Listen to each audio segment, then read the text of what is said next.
ధనస్సు వారికి కనుక చూసుకున్నట్లయితే న్యాచురల్గానే మీకు ఏంటంటే గైడింగ్ నేచర్, ప్రతి ఒక్కరికి మంచి జరగాలి, మనం ఏదైనా మంచి చేయగలం అనేటువంటి గొప్ప లక్షణం ఉండేటువంటి వారు. అయితే మీకు ప్రస్తుతం కుజుడు రాశిలో ఉంటూ చతుర్థ భావంలో శని ఉంటూ 3లో రాహు మంచివాడే, కాకపోతే సప్తమ గురువు భాగ్యకేతువు ఈ పాపగ్రహాలు కొన్ని స్థానాలని ఆక్యుపై చేస్తున్నప్పుడు, అక్కడ శుభగ్రహమైన గురువు కూడా పాప ఫలితాలు ఇస్తున్నప్పుడు ఇక్కడ మీరు తీసుకోవాల్సినటువంటి జాగ్రత్తలు ఏమిటి, ఏ దేవత ఆరాధన చేసుకోవాలి, ఎటువంటి చిన్న పరిహారాలు చేసుకుంటే ఎటువంటి ఇబ్బంది లేకుండా అమ్మవారు మిమ్మల్ని రక్షిస్తుంది అనేటువంటి విషయాలు చెప్తుంది.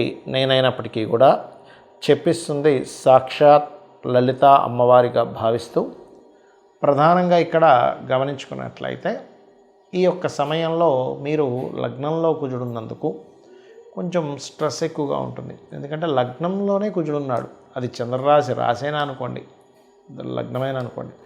చంద్రుడైతే మనసు మీద పడుతుంది, లగ్నం అయితే జీవుడి మీద పడుతుంది, అంతకుమించి ఏం లేదు తేడా. కుజుడు శని ద్వారా చూస్తున్న కుజుడు కాబట్టి ప్రెజర్ ఎక్కువగా ఉంటుంది.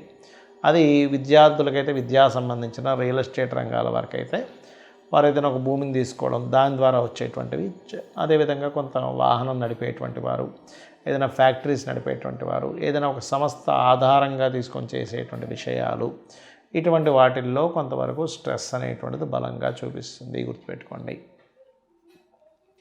ఇక ప్రధానంగా ఈ సప్తమ స్థానంలో కుజుడున్నాడు కాబట్టి మీరు పార్ట్నర్షిప్స్ మరియు ప్రాపర్టీ రిలేటెడ్ సంబంధించినటువంటి అంశాలలోని, మరియు మరొక విషయం ఏంటంటే ఇక్కడ ఈ సప్తమ స్థానం ఏదైతే ఉందో ఈ సప్తమ స్థానంలో ఉండేటువంటి రిజల్ట్స్ ఏవైతే ఉన్నాయో పర్టికులర్గా ఇవి వివాహ సంబంధించిన, ప్రాపర్టీ రిలేటెడ్ సంబంధించిన ఇటువంటి విషయాల్లో మీకు కలిసి రావడం జరుగుతూ ఉంటుంది, గుర్తుపెట్టుకోండి. అలాగే మరొక విషయం ఏంటంటే ఇక్కడ గమనించినట్లయితే ఈ సప్తమం ప్రధానంగా సప్తమ స్థానాన్ని, సప్తమాధిపతిని, సప్తమ సంబంధించినటువంటి విషయాలని కనుక చూసుకున్నట్లయితే ఈ కాంబినేషన్లో ప్రధానంగా ఇక్కడ వివాహము ఒక్కోసారి చూడండి, సప్తమంలో గురువు వక్రించినప్పుడు ఏమవుతుందంటే సర్వసాధారణంగా అంటే అష్టమం నుంచి వక్రించుకుంటూ సప్తమంలోకి వచ్చాడు కాబట్టి చూడడానికి కొన్ని సంబంధాలు అబ్బా ఇంత మంచి సంబంధం మనకు దొరకదు అనిపిస్తూ ఉంటుంది. కానీ చూడడానికి ఒక రకంగాను బ్యాక్గ్రౌండ్లో అంటే మనం వెళ్ళి కనుక మాట్లాడినట్లయితే అక్కడ ఉండేటువంటి బ్యాక్గ్రౌండ్లో మరొక రకంగాను కనబడుతూ ఉంటుంది, గుర్తుపెట్టుకోండి. అలాగే ఇక్కడ గమనించినట్లయితే ఈ కాంబినేషన్ ఏదైతే ఉందో ఈ కుజుడు ఎవరైతే ఉన్నారో లగ్నంలో ఉన్నందుకు కాస్త మీరు వీలైనంత మటుకు ఉదయం నిద్ర లేచిన వెంటనే కూడా స్కందుడిని ఆరాధన చేయండి. ఎంత మీరు స్కంద ఆరాధన చేస్తూ ఉంటే సుబ్రహ్మణ్యేశ్వర స్వామి ఆరాధన, ఆంజనేయ స్వామి ఆరాధన, లక్ష్మీ నరసింహస్వామి యొక్క ఆరాధన ఎంత చేస్తుంటే అంత బాగుంటుంది. మరియు భూములు, ప్రాపర్టీస్, ఏదైనా మిషనరీస్ కొనుగోలు చేసేటప్పుడు, అదేవిధంగా తల్లిగారి ఆరోగ్య విషయంలో కాస్త జాగ్రత్తగా ఉండడం చేస్తూ ఉండాలి.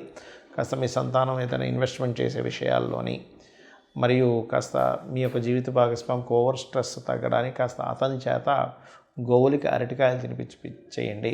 మరియు నవగ్రహాల్లో కుజ, శని, రాహు, గురు గ్రహాల దగ్గర దీపారాధన చేయండి. అమ్మవారు ఖచ్చితంగా మిమ్మల్ని కాపాడుతుంది. నిత్యము లక్ష్మీ నరసింహస్వామి యొక్క కరావలంబ స్తోత్ర పఠనం చేయండి. ప్రపంచవ్యాప్తంగా ఈ యొక్క గురువు మిథునంలో వక్రించి ఉండడం వల్ల, గురు రాశుల్లో శని కుజులు ఉండడం వల్ల, శని యొక్క రాశిలో రాహు ఉండడం వల్ల ఎటువంటి ఫలితాలు మనం చూస్తాం ప్రపంచవ్యాప్తంగా. అంటే ఇది దేశగోచారానికి సంబంధించినవి, అంతేగాని మనం ఏదో ఇండివిజువల్కి సంబంధించింది కాదు. ఇక్కడ ఏంటంటే ఒకటి హెచ్ఐవి అంటూ ఉంటారు, కొంచెం హెచ్ఐవి కేసెస్ పెరుగుతాయి. ఎందుకంటే ఇక్కడ మిథునము అంటే మైథునము స్త్రీ పురుషుల యొక్క దాని యొక్క సింబల్ ఉంటుంది మిథునానికి. దాని మీద ఎప్పుడైతే గురువు వచ్చి వక్రించున్నాడో అంటే కొంత వక్ర సంబంధంగా ఉండేటువంటి కొన్ని విషయాలు జరగడం వల్ల, అంటే చూడండి ఒక్కోసారి కొంతమంది వాళ్ళ కోరికలు తీర్చుకోవడానికి తగిన సేఫ్టీ తీసుకోకుండా చేస్తారు, దానివల్ల వచ్చే ఇబ్బందులు వస్తాయి. Point number 1. రెండవది గాలి, విపరీతమైనటువంటి గాలి, వర్షాలు రావడం, లేకపోతే వాతావరణంలో ఒక రకమైనటువంటి ఇన్ఫెక్షన్స్ అనుకోండి, ఒక రకమైనటువంటి గాలి నుంచి వచ్చేటువంటి అంటువ్యాధులు అనుకోండి, రెస్పిరేటరీ సిస్టమ్ మీద అంటే వాళ్ళ ఊపిరితిత్తుల మీద ఎఫెక్ట్ చూపిస్తూ ఉంటుంది. లేదా వాళ్ళు తీసుకునేటువంటి శ్వాస మీద ఇట్లాంటి వాటి మీద ప్రభావం చూపిస్తూ ఉంటుంది ప్రపంచవ్యాప్తంగా. అదేవిధంగా కాస్త విమానాల మీద వెళ్ళేటప్పుడు విమానాలు నడిపేటువంటి వారు విమాన సంస్థలు కాస్త జాగ్రత్తగా ఉండాలి.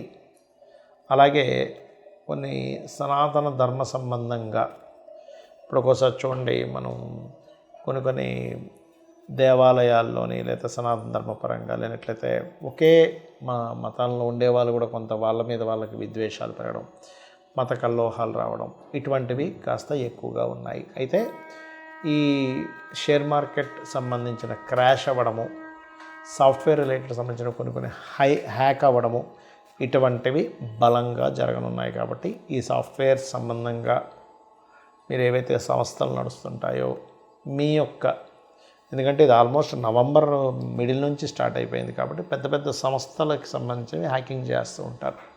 ఇటువంటి విషయాల పట్ల కాస్త జాగ్రత్తగా ఉండాలి.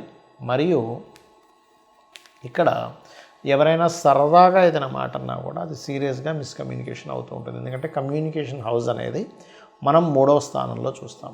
ఎప్పుడైతే 3వ స్థానంలో గురువు ఉండి గురువు యొక్క రాశుల్లో శని కుజులు ఉంటూ ఆ శని యొక్క రాశిలో రాహు ఉన్నప్పుడు ఇదంతా కూడా ట్రిపుల్, అంటే 3 సార్లు డిస్పాజిటర్ సిస్టంలో 3 సార్లు ఇదైంది. కాబట్టి ఖచ్చితంగా మీరు సరదాకి కూడా ఎవరితోని కమ్యూనికేషన్ చేసేటప్పుడు నెగ్లిజెన్సీగా చాలా డిగ్నిఫైడ్, చాలా జాగ్రత్తగా ఒక మాట మాట్లాడుతున్నాము, ఒక మెయిల్ పంపిస్తున్నాము, ఒకరికి ఏదైనా చెప్తున్నాము అన్నప్పుడు చాలా చాలా చాలా కేర్గా ఉండాలి. ఎందుకంటే ఆ కమ్యూనికేషన్స్ వల్ల కలిగేటువంటి ఫలితాలు ఆ రకంగా ఉంటూ ఉంటాయి. కాబట్టి ఈ యొక్క విషయాల పట్ల కాస్త జాగ్రత్త వహించాలి, గుర్తుపెట్టుకోండి.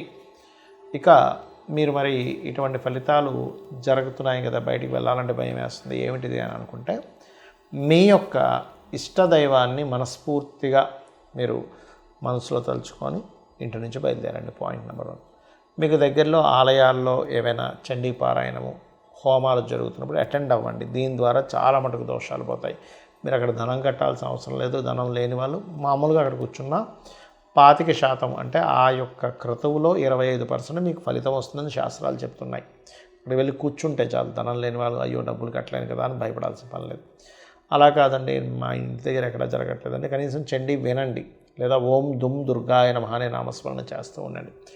గోశాలలకు వెళ్ళి కాస్త గోవులకి క్యారెట్స్, బెల్లము, గ్రాసము, అరటికాయలు ఈ 4 తినిపించండి. ఏదైనా ఇప్పుడు చూడండి, మనకి ఆలయంలో నవగ్రహాలు ఉంటాయి. వాటి దగ్గరికి వెళ్ళి గురుగ్రహము నెయ్యి దీపం పెట్టండి. శని గ్రహం దగ్గర నువ్వుల నూనెతో దీపం వెలిగించండి. కుజగ్రహం దగ్గర ఎర్ర ఒత్తి వేసినటువంటి దీపాన్ని వెలిగించండి. మరియు రాహుగ్రహం దగ్గర నార్మల్గా మీరు నిమ్మకాయ దీపం పెట్టండి. దీనివల్ల ఏమవుతుందంటే మీకు జన్మజాతకంలో ఏదైతే గ్రహస్థితి, ఇక్కడ ఒక ముఖ్యమైన విషయం ఏంటంటే మీకు నేను ఇప్పటివరకు ఏవైతే మీ యొక్క రాశిని బట్టి మీ లగ్నాన్ని బట్టి ఏదైతే జాగ్రత్తలు చెప్పానో ఆ పర్టికులర్ హౌజెస్ కనుక బాగుంటే ఈ గోచార ఫలితం పెద్ద ఎఫెక్ట్ ఇవ్వదు, గుర్తుపెట్టుకోండి. అలా కాకుండా పర్టికులర్ హౌస్ పాడైంది, ఇప్పుడు మరలా గోచారం అక్కడికి వచ్చింది, ఇబ్బంది. అంటే ఎలా అంటే కొంతమందికి చూడండి చలంటే పడదు, వాళ్ళు నార్మల్గా ఉన్నప్పుడు బాగానే ఉంటుంది, కానీ చలికాలం వస్తే వాళ్ళకి ఇబ్బంది వస్తుంది. ఎందుకు? వీళ్ళల్లో ఉండేటువంటి బాడీలో ఆ చలిని తట్టుకునేటువంటిది ఏదో ప్రాబ్లం ఉంది. అలాగే కొంతమంది వర్షంలో పొద్దున్నుంచి సాయంత్రం వరకు తడిచిన వాళ్ళకి ఏ జలుబు ఇది ఎందుకు? ఇక్కడ బాడీ చాలా ఇమ్యూనిటీ పరంగా కానీ ఏదైనా చాలా స్ట్రాంగ్గా ఉంది ఇక్కడ. అంటే ఇక్కడ మనం అర్థం చేసుకోవాల్సిన మన జన్మజాతకంలో ఆ భావం కనుక స్ట్రాంగ్గా ఉంటే గోచారంలో ఎటువంటి కాంబినేషన్స్ వచ్చినా ఏమీ కాదు. అలా కాకుండా ఆ భావం వీక్గా ఉంటే మనం ఇప్పటివరకు చెప్పుకున్నటువంటివి ఏవేవైతే మనం చెప్పుకున్న అంశాలు ఒక్కొక్క రాశిని బట్టి ఆ యొక్క పర్టికులర్ హౌజెస్లో మరింత పాపగ్రహాలు ఉన్నాయి, అప్పుడు దాని ఎఫెక్ట్ వస్తుంది. అలాంటప్పుడు ఖచ్చితంగా మీరు ఈ పరిహార మార్గం చేసుకొని అమ్మవారి యొక్క అనుగ్రహంతో మీరు బయటపడవచ్చు, అందులో ఎటువంటి సందేహం లేదు. అయితే ఇక్కడ ఇంకొక విషయం ఏంటంటే ఈ గ్రహస్థితి ఇలా ఉన్నప్పుడు నైరుతిలో ఎటువంటి దోషం కలగకూడదు. దోషం అంటే ఏమవుతుంది? నైరుతిలో ఎక్కువ వెలుతురు రావడం లాంటివి చేయకండి. కొంచెం చీకటి గదికి పెట్టుకోమని చెప్పారు నైరుతి. అదేవిధంగా దక్షిణం వైపు, ఎందుకంటే నైరుతికి రాహువు, దక్షిణానికి కుజుడు, గుర్తుపెట్టుకోండి. అదేవిధంగా శని అంటే పడమర. ఈ 3 ప్రధానంగా జాగ్రత్త వహించాలి. అంటే నైరుతి ఎక్కువ ఓపెన్ అవ్వకూడదు, పడమర ఎక్కువ ఓపెన్ అవ్వకూడదు, దక్షిణం ఎక్కువ ఓపెన్ అవ్వకూడదు. ఎప్పుడైనా సరే మనకి జాతక చక్రంలో ఉండేటువంటి దశలు, గోచారంలో ఉండేటువంటి గ్రహాలు ఇవి కనెక్ట్ అవుతున్నప్పుడు మనం గనక ఇంట్లో ఇటువంటి తప్పిదాలు కనుక చేస్తున్నట్లయితే, అంటే దక్షిణము, నైరుతి, పడమర ఈ యొక్క దోషాలు కలుగుతున్నప్పుడు, అందులో ప్రధానంగా రాహువు, కుజుడు, శని ఈ ఫలితాలు ఇస్తున్నాడు కాబట్టి మరింత జాగ్రత్తగా ఉండండి. పొరపాటును కూడా ఈశాన్యం, ఎక్కడైతే మీకు ఇంట్లో ఈశాన్యం ఉంటుందో అక్కడ క్లోజ్ చేయకండి. ఈశాన్యం ఎప్పుడు ఓపెన్గా ఉండాలి.